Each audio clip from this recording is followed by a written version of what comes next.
Under the blinding lights of a packed auditorium in Washington, the crowd grew restless. Cameras clicked, live streams buzzed, and tension filled the air like a storm about to break. Then came the moment nobody expected. Jill Biden the first.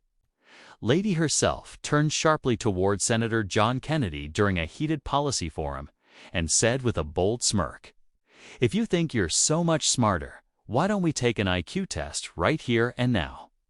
The audience gasped. It wasn't just a challenge, it was a dare, one meant to sting. One meant to put Kennedy in his place. For a heartbeat, silence reigned. Kennedy leaned back in his chair, his expression unreadable. The crowd waited for his trademark wit, the kind of one-liner he was famous for. But instead, he slowly reached into the inside pocket of his suit jacket. His fingers brushed over something sealed, something he had carried for months but never thought he'd have to show. The audience leaned forward, the air so tight it could have snapped. Jill Biden crossed her arms, convinced she had the upper hand. Her challenge was meant to be playful but sharp, a way to make Kennedy stumble on live television. But Kennedy didn't stumble. He pulled out a crisp white envelope, marked with an official seal. The cameras zoomed in, every eye glued to the mystery in his hands.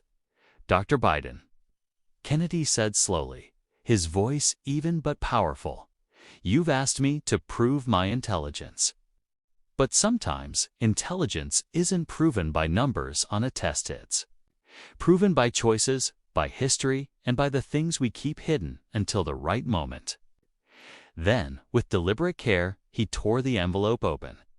The sound of paper ripping echoed like thunder in the hall. He unfolded the letter and raised it for all to see.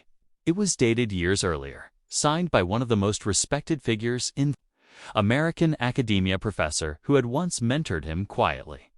The words inside praised Kennedy not only for his intellectual ability, which tested at one of the highest levels possible, but for his ability to connect intelligence with humility, compassion, and leadership. The room erupted in murmurs. Jill Biden blinked in surprise, her confident smile faltering. For a moment, she seemed caught between disbelief and awe. She had expected a sparring match, not a revelation. Kennedy didn't stop there. He looked directly at her and then at the crowd. Intelligence isn't a contest. It's not about who scores higher on a piece of paper.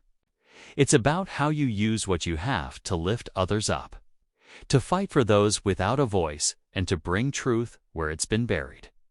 That's what this letter reminded me of years ago, and that's why I kept it sealed till today. The auditorium went silent again, but this time it was a silence heavy with respect. Even Jill Biden lowered her eyes for a moment, realizing the weight of what had just happened. Her challenge, meant to sting, had backfired, yet Kennedy hadn't used it to humiliate her. Instead, he had turned it into a lesson about humility and purpose. In that instant, the crowd rose to their feet. Applause thundered through the hall. Some shouted Kennedy's name, while others simply stood with tears in their eyes, moved by the sincerity of his words. Jill Biden, to her credit, finally smiled, not the smile of victory, but of recognition. She nodded, almost whispering. "Well said." The viral moment was born right then and there. Clips of Kennedy unsealing the letter flooded social media within minutes.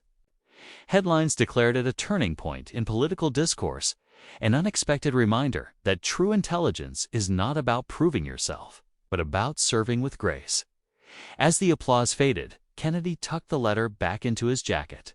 Kay didn't gloat, didn't strut, didn't mock. He simply said, "The smartest people I've ever known are the ones who never had to say it out loud."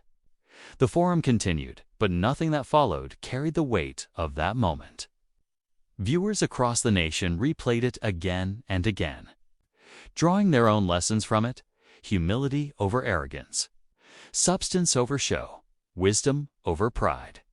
And in the days that followed, an unlikely wave of unity spread across the political divide. For once, people weren't debating who won or lost the exchange. They were talking about the deeper message, the kind that lingers long after the cameras stop rolling by the end of it all. Kennedy's letter had crushed the challenge, but in doing so, it lifted the conversation higher than anyone expected. And that, perhaps, was the greatest intelligence of all.